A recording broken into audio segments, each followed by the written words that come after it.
जिस तरीके से विधानसभा चुनाव में बीजेपी को पूर्ण बहुमत मिला और उसके बाद सरकार बना ली है और अब कैबिनेट का गठन भी होगा, लेकिन अहम चेहरे वो कौन से हैं? साफ तौर से हम बात करेंगे अगर तो बलिया से दयाशंकर सिंह जी जो जीत कर आए हैं वो बड़े अहम चेहरे हैं। इस समय देखिए मिठाई खिला रहे हैं अपने साथियों को और अपने कार्यकर्ताओं को। काफी उम्मीदें थी और उस उम्मीदों पर खरा उतरे हैं दयाशंकर जी और लगातार अपनी जीत से सुनिश्चित थे।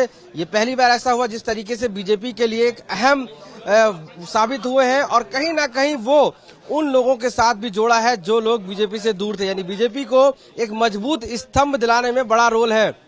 दयाशंकर जी, बहुत बहुत मुबारक हो, आपको जीत की बधाई हो। पहले तो आप मिठाई खिला रहे थे, कैसी है जीत आपकी, थोड़ा बताइए।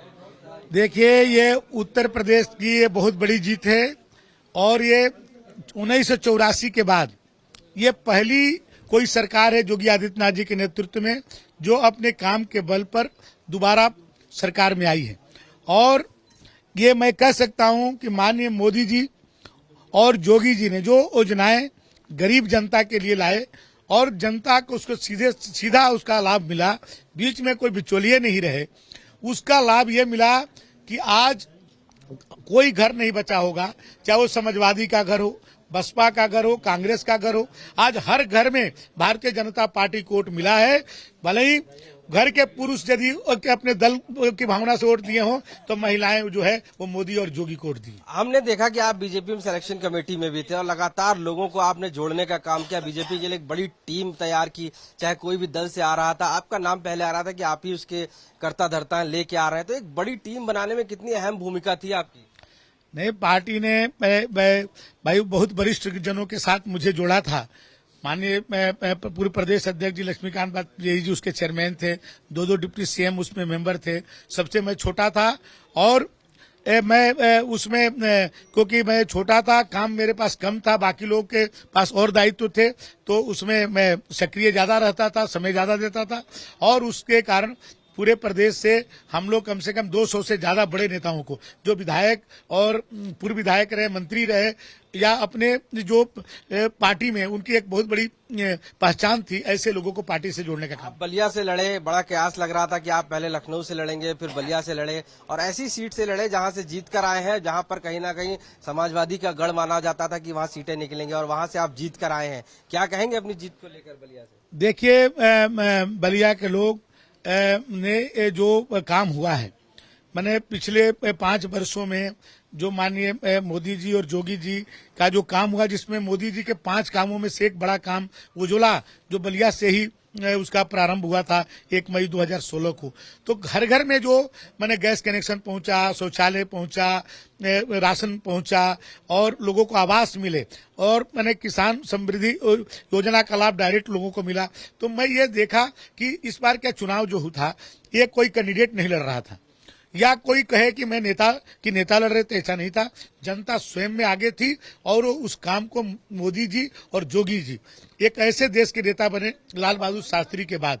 तो लाल बहादुर शास्त्री जी ने एक बार देश में अन्न संकट पैदा हुआ था तो उन्होंने कहा था एक समय का भोजन हम नहीं करेंगे, लेकिन हम विदेश से अन्न नहीं मंगाएंगे और देश की जनता ने उसको स्वीकार किया और लोग जो है हर सप्ताह में शुक्रवार के दिन भोजन करना बंद कर दिया। और उसी तरह का नेता आज मोदी और योगी है कि आज जनता सोच रही है कि मेरा खाने से लेकर के, हमारा पहनने से लेकर के, हमारा चिकित्सा से लेकर के, नमक से लेकर के, तेल से लेकर के, चीनी से लेकर कोई ऐसी चीज नहीं है जो एक व्यक्ति की जरूरत हो उसका आज कोई पूरा कर रहा है तो मोदी और योगी। और इसलिए उनको लोगों में लगता है कि मोदी और योगी का कोई दूसरा नहीं, वो देश ही उनका सब कुछ है, परदेशी उनका सब कुछ है। ये विश्वास प्रदेश की जनता को हो गया है। जनता सीधे मोदी और योगी जी से जुड़ चुकी है। आज योगी जी दिल्ली में है, मोदी जी है, कैप्टन है, वो अब टीम के गठन कर रहे हैं। आपको लग रहा है कि जिस तरीके से अब नई जिम्मेदारी भी मिलनी चाहिए, कहीं ना कहीं आपने इतना काम किया, आपको क्या लगता है कौन सी ऐसी जिम्मेदारी जिसको आप बखूबी निभा पाएंगे, जो कि क्या ऐसा रहेगा कि कैबिनेट में आप शामिल हों और आप आगे सेवा करें? देखिए, बहुत बड़ी जिम्मेदारी मिली है। मैं बलिया का जनप्रतिनिधि, मुझे बलिया की जनता ने बनाया है, वो एक बहुत बड़ी जिम्मेदारी है। मैं यदि अपनी पूरी उस जिम्मेदारी को पूरे मेहनत के साथ, पूरी लगन के साथ मैं उसको करूंगा और पार्टी ने आज तक जो भी मुझे दायित्व दिया है मैं अपने पूरे ऊर्जा के साथ, पूरे हमारी अपनी ताकत के साथ उस काम को किया। कैबिनेट मंत्री की दावेदारी में है, आपको क्या क्या लग रहा है, कैसे और आगे कर पाएंगे इम्प्रूवमेंट? देखिए, भारतीय जनता पार्टी में कोई दावेदारी नहीं है। हमारा पार्टी संगठन जिसको जिस काम के लिए उपयुक्त समझती है उसको उस काम पर लगाती है। आखिरी सवाल है, आपकी पत्नी जो थी सरोजी नगर से थी लेकिन उनको टिकट नहीं मिला और आपको मिला और आप जीत कर आए हैं, इस पूरे सिनेरियो को कैसे देखते हैं, क्योंकि आपने बीजेपी के लिए कमल खिला दिया बलिया से? देखिए 5 साल उनको सिर्फ पार्टी ने दिया और 5 साल हमको दिया, तो भाई ये सबको है बराबरी की बात, भाई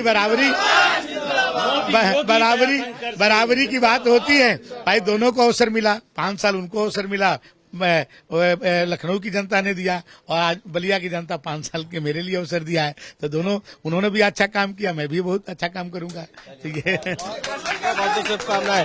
तो ये बेबाकी से जवाब देते हुए दयाशंकर सिंह ने कहा है कि उनको कोई भी जिम्मेदारी बीजेपी देती है उसके लिए बखूबी तैयार है, और जिस tariके से मोदी जी और योगी जी के नेतृत्व में प्रदेश की सरकार बनी है और ऐसे ही ये पूरी योजनाओं के चलते हुए वो कहीं ना कहीं जनता के लिए, हित के लिए हमेशा आगे खड़े रहेंगे। लखनऊ से कैमरा पर्सन रोहित कांत मिश्रा के साथ आशीष श्रीवास्तव, आज तक।